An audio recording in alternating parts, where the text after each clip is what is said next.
जय हिंद बच्चों। इस समय आप लोग महामना इंस्टीट्यूट के यूट्यूब चैनल से जुड़े हुए हैं और इस चैनल में मैं आप सबका स्वागत करता हूं। आज हम लोग क्लास 12 फिजिक्स हिंदी माध्यम एनसीईआरटी बुक के अध्याय 3 विद्युत धारा यानी इलेक्ट्रिक करंट के अंतर्गत आज हम लोग विद्युत सेल और सेल के विद्युत वाहक बल और इसके साथ साथ सेल के आंतरिक प्रतिरोध के बारे में पढ़ेंगे। तो सबसे पहले हम लोग देखें कि वैद्युत सेल यानी इलेक्ट्रिक सेल क्या है।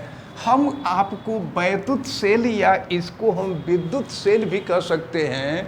तो वैद्युत सेल या विद्युत सेल दोनों एक ही है।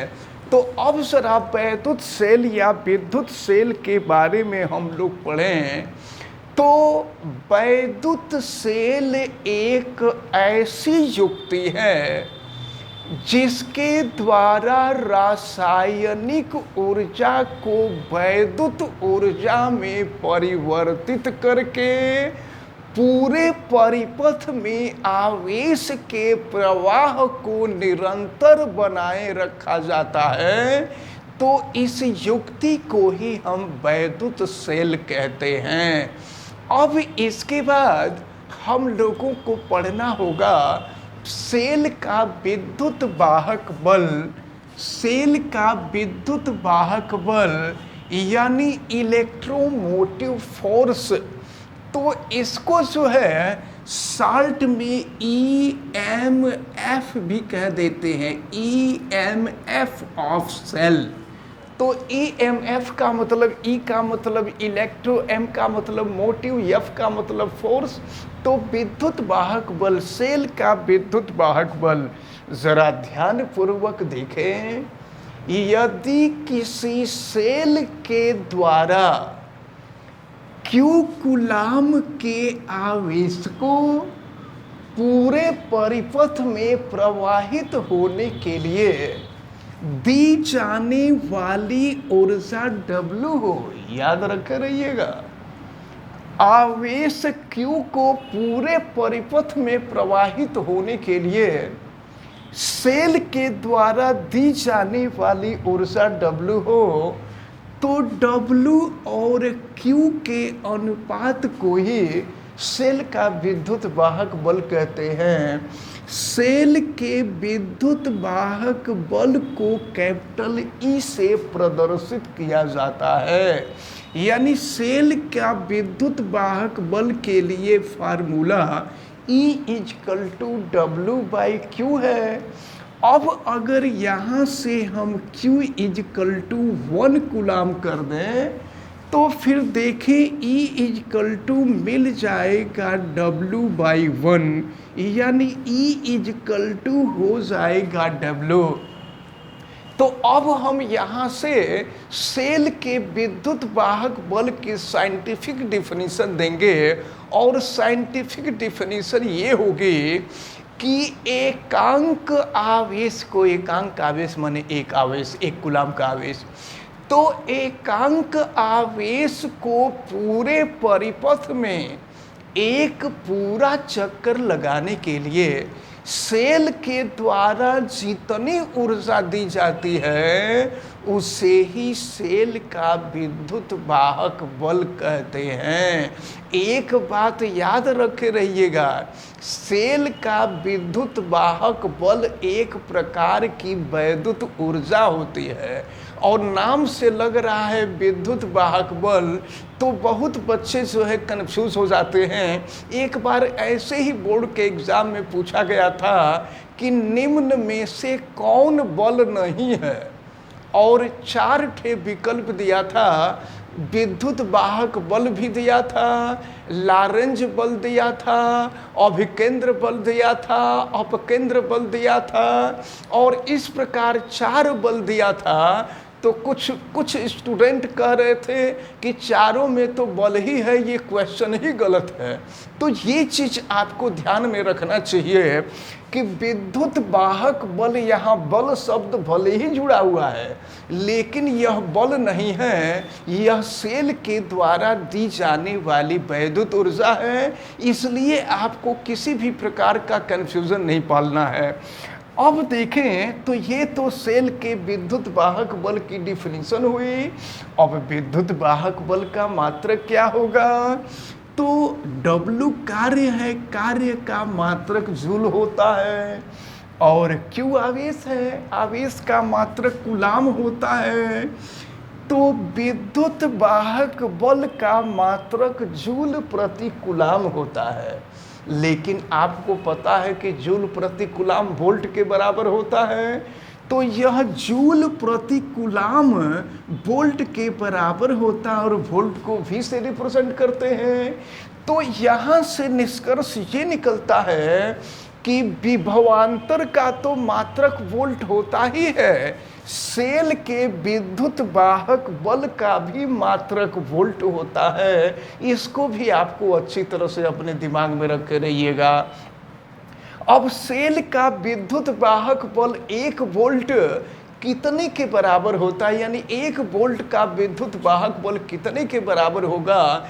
तो इसको डिफाइन करने के लिए अगर हम यहाँ पर W के जगह पे 1 जूल कर लें और Q के जगह पे 1 कूलाम कर दें तो E इजकल टू हो जाएगा, देखिए W के जगह पे 1 और Q के जगह पे 1, तो 1/1 इजकल टू ये हो जाएगा 1 वोल्ट।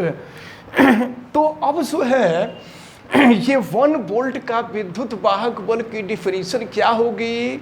यदि 1 कूलाम के आवेश को पूरे परिपथ में एक पूरा चक्कर लगाने के लिए सेल के द्वारा दी जाने वाली वैद्युत ऊर्जा 1 जूल के बराबर हो, तो उस सेल का विद्युत वाहक बल 1 वोल्ट के बराबर होता है। तो ये रहा सेल का विद्युत वाहक बल। अब इसके बाद हम आपको सेल के आंतरिक प्रतिरोध के बारे में भी बता दें कि सेल का आंतरिक प्रतिरोध क्या होता है। आंतरिक प्रतिरोध, आंतरिक प्रतिरोध देखते हैं क्या होता है। आंतरिक प्रतिरोध यानी कि इंटरनल रेजिस्टेंस, इंटरनल रेजिस्टेंस। तो ये आंतरिक प्रतिरोध क्या है, इसको हम लोग समझें। तो आप निचली कक्षाओं में सेल के बारे में पढ़े होंगे कि सेल में होता ये है कि एक पात्र होता है और इस पात्र में देखें, इसमें एक पात्र होता है और इस पात्र के अंदर वैद्युत अपघट्य का विलयन भरा होता है। वैद्युत अपघट्य आप केमिस्ट्री में पढ़े होंगे, जितने भी साल्ट होते हैं ना, सभी साल्ट वैद्युत अपघट्य होते हैं। जितने भी साल्ट होते हैं, sodium chloride, potassium chloride, silver nitrate, calcium chloride, जितने भी साल्ट हैं सब वैद्युत अपघट्य होते हैं। तो इसमें हम सेल की बात कर रहे हैं, तो सेल के अंदर वैद्युत अपघट्य का घोल भरा होता है और इसमें 2 इलेक्ट्रोड होते हैं, धातु के 2 प्लेट होते हैं। एक प्लेट ये है और दूसरा प्लेट ये है। अब देखें फिर क्या होता है, एक प्लेट पर धन आवेश होता है और दूसरे प्लेट पर ऋण आवेश होता है। जिस प्लेट पर धन आवेश होता है उसको एनोड कहते हैं और जिस पर ऋण आवेश होता है उसे कैथोड कहते हैं। ये आपको पता है। अब जरा ध्यान पूर्वक देखें, जब एनोड और कैथोड को, जब दोनों इलेक्ट्रोडों को किसी पतले चालक तार के द्वारा जोड़ दिया जाता है। तो जानते हैं क्या होता है, जहाँ ऋण आवेश होता है ना, वहाँ इलेक्ट्रॉनों की अधिकता होती है। जहाँ धन आवेश होता है वहाँ इलेक्ट्रॉनों की कमी होती है। इसका मतलब कैथोड के पास इलेक्ट्रॉनों की अधिकता होती है और एनोड के पास इलेक्ट्रॉनों की कमी होती है। तो जानते हैं क्या होता है, जब इन दोनों इलेक्ट्रोडों का संबंध पतले चालक तार से कर देते हैं तो कैथोड से इलेक्ट्रॉन निकल करके एनोड के तरफ जाने लगते हैं। और आपको पता है कि विद्युत धारा का प्रवाह हमेशा इलेक्ट्रॉन के चलने के विपरीत दिशा में होता है। तो इलेक्ट्रॉन निकल कर इधर के तरफ आते हैं, यानी इलेक्ट्रॉन कैथोड से एनोड के तरफ आते हैं और विद्युत धारा एनोड से कैथोड के तरफ आती है। तो जब किसी सेल के एनोड और कैथोड को पतले चालक तार से जोड़ दिया जाता है तो सेल के बाहर, देखिए सेल यहाँ तक ही है और ये उसके बाहर वाला भाग है, तो सेल के बाहर विद्युत धारा का प्रवाह एनोड से कैथोड के तरफ होता है। लेकिन जब यही विद्युत धारा अंदर आती है ना, तो अंदर आने के बाद इस विद्युत धारा को जब कैथोड से एनोड के तरफ जाना होता है तो कैथोड से एनोड के तरफ जाने के लिए सीधा कोई माध्यम नहीं होता है। सेल के बाहर तो आपने पतला चालक तार जोड़ दिया था, लेकिन सेल के भीतर किसी प्रकार का कोई पतला चालक तार नहीं होता है। सेल के अंदर केवल वैद्युत अपघट्य का घोल होता है। तो जानते हैं क्या होता है, यह वैद्युत अपघट्य का घोल विद्युत धारा के मार्ग में एक प्रकार का अवरोध उत्पन्न कर देता है। इस अवरोध को ही हम प्रतिरोध कहते हैं और यह प्रतिरोध सेल के अंदर उत्पन्न होता है, इसलिए हम इसको सेल का आंतरिक प्रतिरोध कहते हैं। और आंतरिक प्रतिरोध को स्मॉल आर से डिफाइन करते हैं, स्मॉल आर से रिप्रेजेंट करते हैं। और चूंकि ये भी प्रतिरोध है तो इसका भी मात्रक ओम ही होता है। तो इस प्रकार आज आप लोगों ने देखा वैद्युत सेल के बारे में, वैद्युत सेल का विद्युत वाहक बल, और इसके बाद हमने आपको सेल का आंतरिक प्रतिरोध बतलाया। ये तीनों टर्म हमें उम्मीद है कि आपको बहुत अच्छी तरह से समझ में आए होंगे। आप वीडियो को लाइक ज़रूर कीजिएगा और अगर आप चैनल पे नए हैं तो चैनल को सब्सक्राइब भी कर लीजिएगा। चैनल सब्सक्राइब करने के लिए यूट्यूब पर महामना इंस्टीट्यूट सर्च कीजिए और रेड कलर के सब्सक्राइब वाले बटन को क्लिक कर दीजिए, चैनल सब्सक्राइब हो जाएगा। इस वीडियो को मैक्सिमम स्टूडेंट तक शेयर करें ताकि मैक्सिमम स्टूडेंट इस इम्पोर्टेंट टर्म को अच्छी तरह से समझ सकें।